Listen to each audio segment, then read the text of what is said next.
So, Jeannie, we've got a very special guest today. Did you know that? We do indeed. And I did know that for the record. Well, I would hope so because we already interviewed him. So, let's talk a little bit about Ross Wainwright. So, Ross is the CEO of Alita. And who is Alita, Jeannie?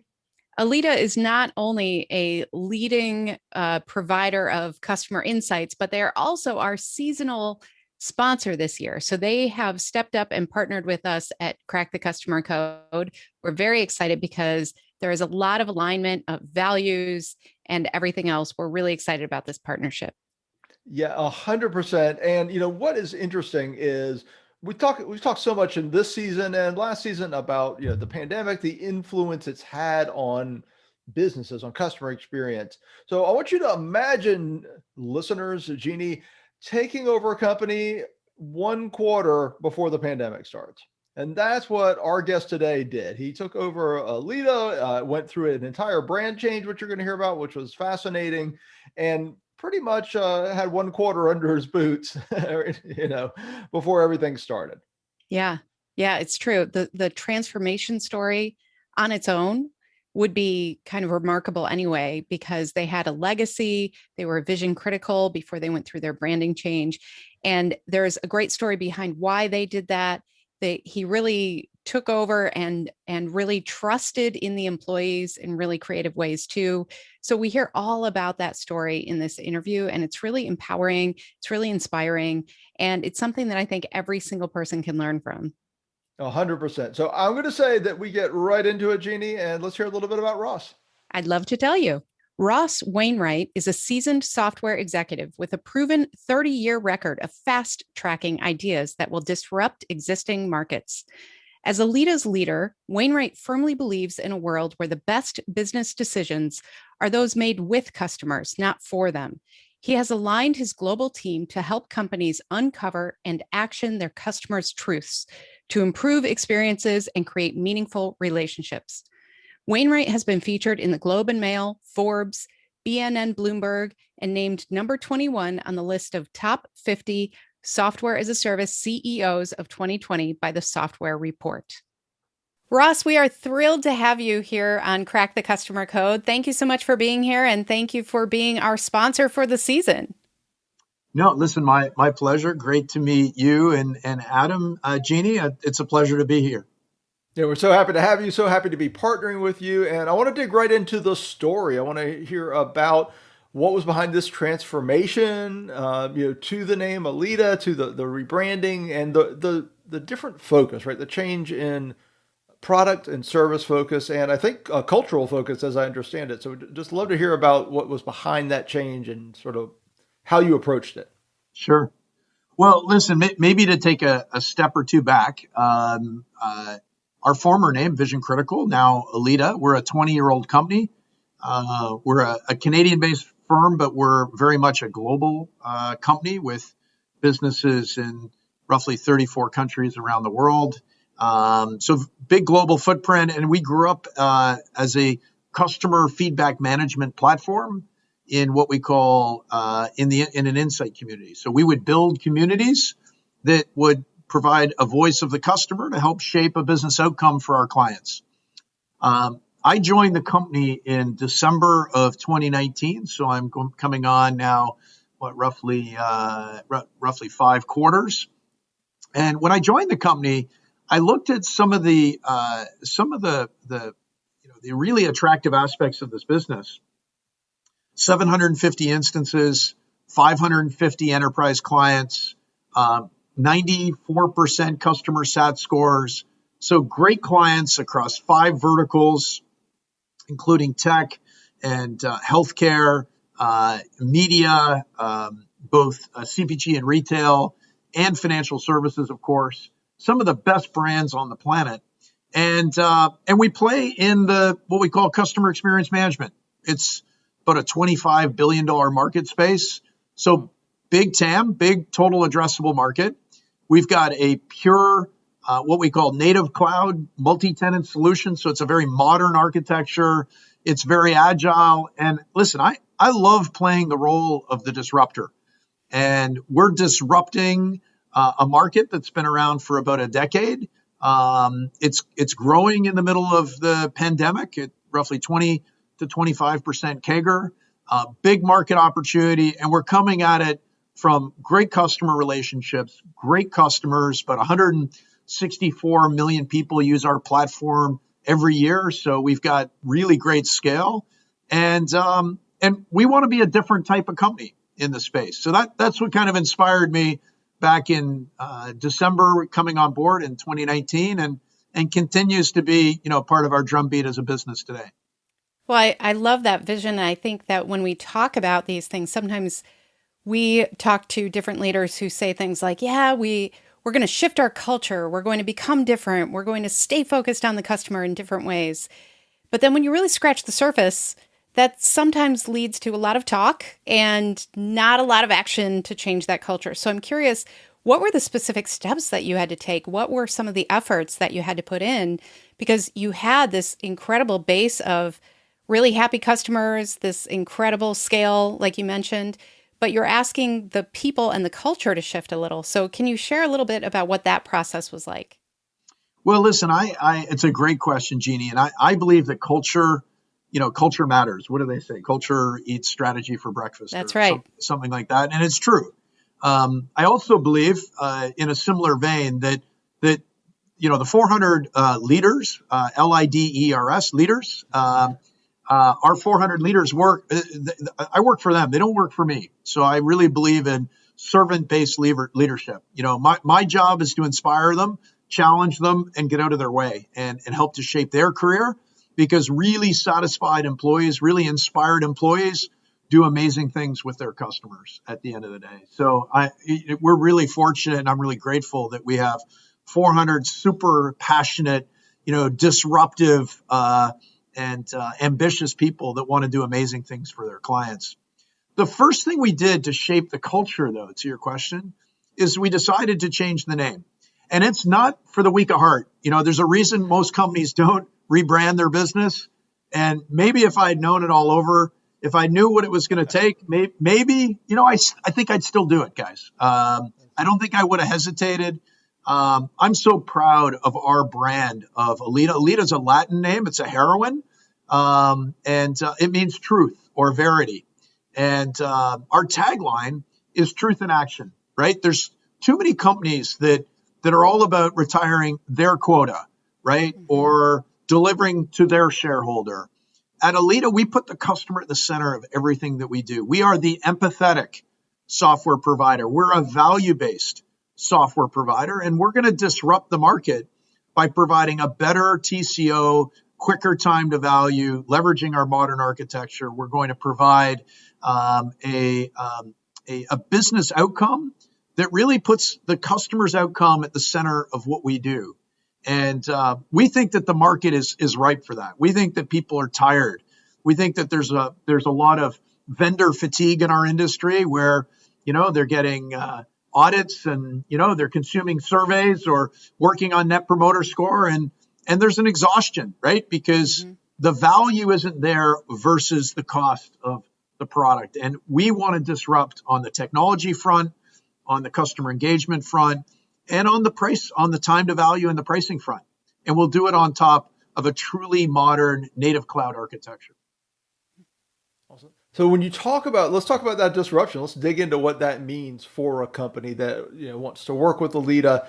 Like, where are you adding unique value as far as the product offering? Like, what is the disruption? So Sure. Put it in concrete terms for people. So we grew up as a company that operated in market research. So we would facilitate and aggregate data around market sentiment that would help our customers shape a business outcome. Today, customer experience management, customer feedback management is a big priority for C-level executives, especially in the pandemic. It's gone from kind of top 10 to top 1 or 2. That if you don't understand, and you guys get this, if you don't understand what your customers are looking for, you can't afford to miss the mark. You got to get it right.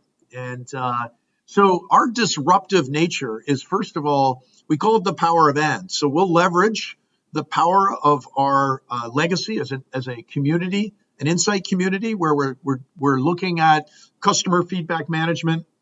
But we also play in the broader feedback. So you've got deep insight in these communities, these advocates that are helping to shape an outcome. But we also play in very much in the customer experience space with broad feedback.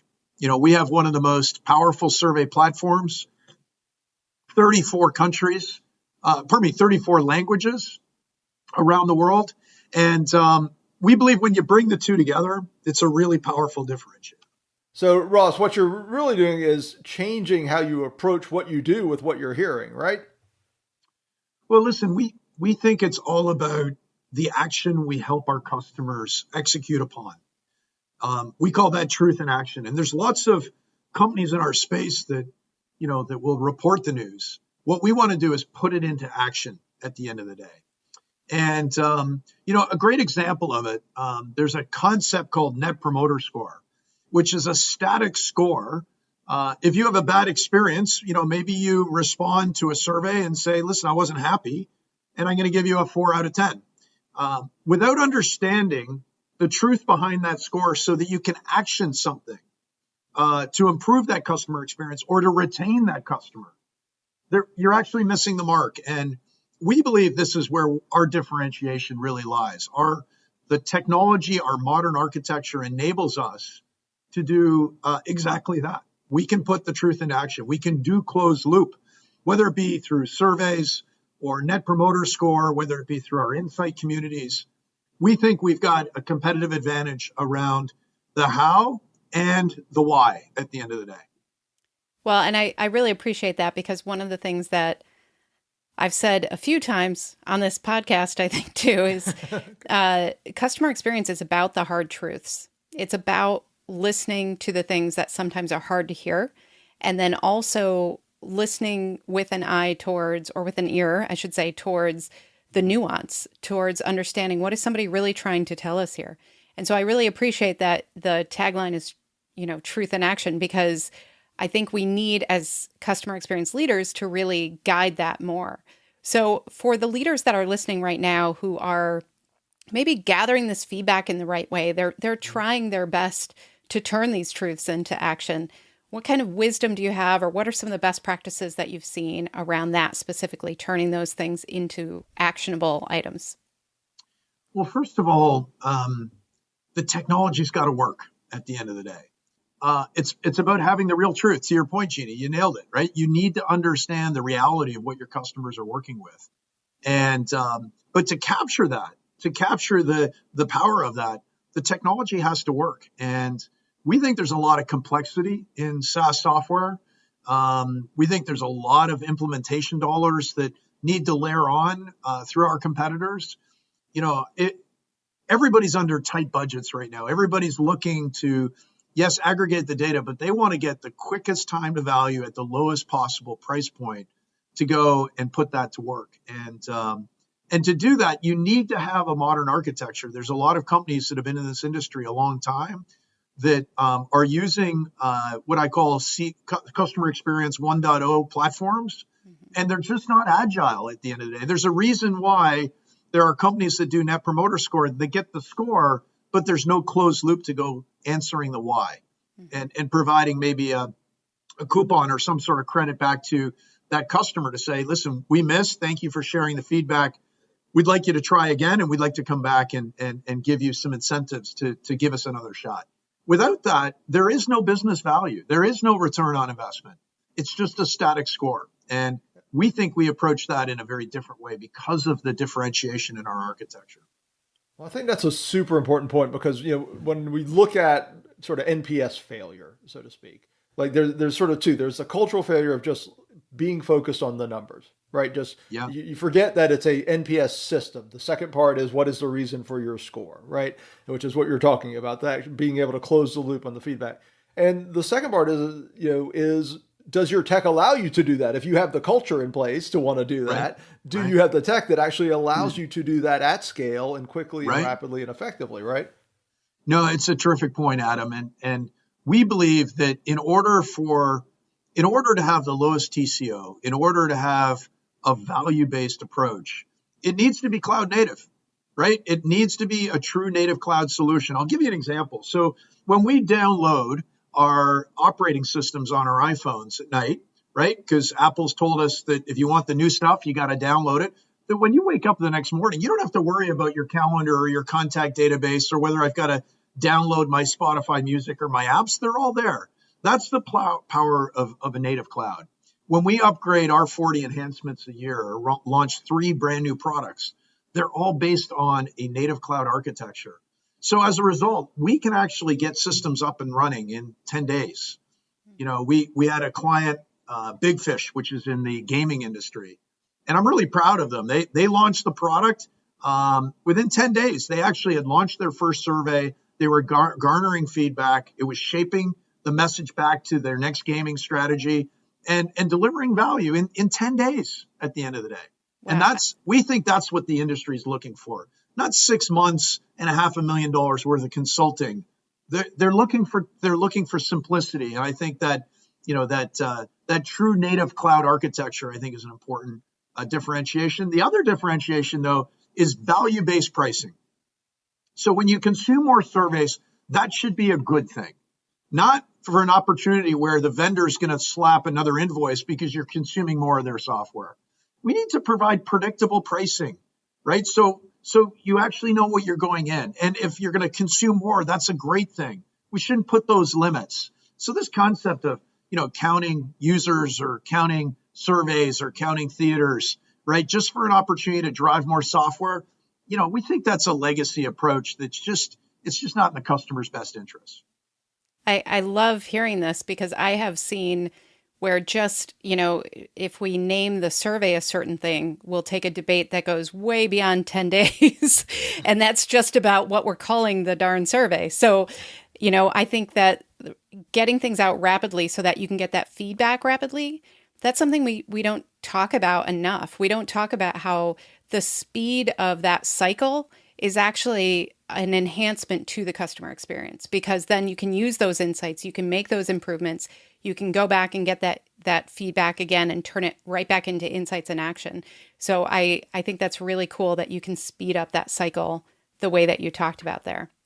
Well, I think it's a terrific reference, Jeannie. I think there's 3 legs of the stool. First of all, time to value is super important. The software's got to work, right? You need that closed loop. Second of all, it shouldn't be punitive. You shouldn't be penalized because you're consuming more surveys, which is aggregating more powerful data to shape an outcome. That shouldn't generate a bigger cost, right? And then finally, we've got to have a platform where you're working with a company that is driving innovation. We're here to serve the customer. We're here to drive their outcome. They're not here to serve and retire my quota. We're here to make a difference, to go and leverage our technology, to accelerate that outcome. And we're really proud of at Alita this concept of software empathy, and we're betting on it. It's fun being the disruptor. It's so much fun. That's awesome. Well, let's do this. Before our little fun, true final question, one substantive final question, which is, you have been doing a lot of this. You said, how many quarters did you say you've been at the head of the table? So this is 5 quarters. We had roughly 45% growth during the pandemic. So we had a terrific year. We've been recognized by Gartner in what they call the Magic Quadrant. So we're one of the top 8 vendors globally in the space. We're really proud of how the market has responded, how our customers have responded, and we just got to keep doing the right things every day, and good things will happen. You're talking to a customer experience geek when we know the quadrant you're talking about. Yeah, there you go. But so okay, well, and that was my point. So is 4 of your 5 quarters have been during a global pandemic, unprecedented times, blah blah blah, all that stuff. So just tell us, maybe a little more personally, what has it been like to lead this change, to take over and have to be driving this change during this insane time? Well, listen, and maybe I can just share a challenge, if I may, right? Like we've been talking about all the wonderful things. Listen, it's been hard, guys, at the end of the day, because I've got to get 400 people that have kids that are getting homeschooled and parents that they're trying to insulate, right, in their own bubble. Depending on where you are in North America, there's different, impacts and regulations relative to the implications of COVID. But I haven't seen my employees in almost a year. I haven't been on a customer call. My last customer call was either in Seattle visiting Big Fish, or I think it was in Paris visiting Solomon, the ski binding company. So at the end of the day, I've got to get these folks on the journey with me. I've got to inspire them. I can't, our average age is about 33 years. So we've got elderly millennials and Gen Zs and Gen Ys, and we've got some really, really passionate people that want to leave their mark. And so I think the hard part has been to get them on the journey, right? To get them to believe in themselves at the end of the day. The customer piece, the analyst piece, that's been the easy part. It's just getting the employees to understand that we're really a very special company. And I'm really grateful that our employees have made that commitment. My leadership team has inspired them, and now we just need to go serve the client, just to go execute all. If we do the right things, good things will happen. Love that. Love that. And now here we are, we're at this final stage here of our interview where we're asking everybody about something that I think, Ross, I want to take a few notes about what you've already said, and we could probably apply it to this next question. But, we've been asking our guests, if you had to put a phrase, a customer experience phrase on a bumper sticker, what would that be? So I'm trying to use my words carefully because I can't, it's all about succinctly tying it all together. But I think what I would say is that customers, ... you matter, with a big exclamation mark. Alita, truth in action. Love it. I put Alita, truth in action, because I think that's what it's all about. Mm-hmm. Love it. I think, just before that, you had said, do the right things and good things will follow. I think that's a great one too. We could have a whole bumper sticker series. There you go. It's a great idea. I love the idea, guys. I'd love to see the collage of bumper stickers that you guys pull together. That'd be fun. Yeah, but you get points. You're the first person to give us the punctuation. Yes, that's true. That's true. There you go. Well, awesome. Well, you're our sponsor, so we're already talking a lot about you, and we do appreciate this partnership this season. However, we're going to give you the same opportunity we give everyone at the end of the interview. Also, because even though we want them to connect with Alida, you may want to be able to connect with people to connect with you personally. Excuse me. So please give us any way that they can connect with you, and of course, we'll be putting all the Alida information in as well. So my email address is ross.wainwright@alita.com. And I should know my Twitter handle, but probably... we can add it to the show notes. Yeah, we'll make sure it's in the show notes. We'll add it to the show notes, or, send me a note. Just send me a note on LinkedIn at the end of the day, because I'd love to hear from you. I love to engage and collaborate with other professionals in the space. We've got a great thing here, but we don't have it all figured out. We've got some terrific partners, some great service providers that we rely on every day. And, listen, I have the best job on the planet, guys. I love what I do. I wish I had done this 10 years ago, but I'm super fortunate, guys, and certainly grateful for the opportunity to speak with you today. Well, we are so grateful that you are here, and we are careful about our partnerships, and this felt like a great alignment for us. So thank you for that, and to Alita as well, because we are speaking the same language, which is great. So. Yeah, culturally, we feel super aligned, don't we? I feel the same way, guys. 100%. Well, I think we had so much to learn from him. It's really great to hear about a leader who is willing to share those ups and downs, who's willing to share about the challenges that happen, not just the high points, but, stepping in the middle of a pandemic like that and really seeing the growth that they've had. I think that's so inspiring for every leader to look to when they have their own challenges. 100%. And I think that, when you talk about having to pivot, right, and having to pivot in real time, which we've all had to do, and leaders at scale have had to do, you really see how, taking on a major transformation that really had nothing to do, a lot of people had to transform because of what was happening. They Mm-hmm. were doing another transformation and having to do it in the midst of what was happening. Mm-hmm. But it's so future focused. I mean, that's what I really took from it, was that he really looked to where do we want to be and how can we get there in the best way, not just with our people, but with our platform, with our technology. How do we keep up with expectations before we fall behind? I think that's the thing that I really took away from this. 100%. And I would recommend everybody go check out our sponsor, Alita. Now that you've heard from Ross, they have a little page set up where you can get a free report. So that is alida.com, alida.com/CTCC. That's crack the customer code, CTCC. So make sure to check that out and get your free report.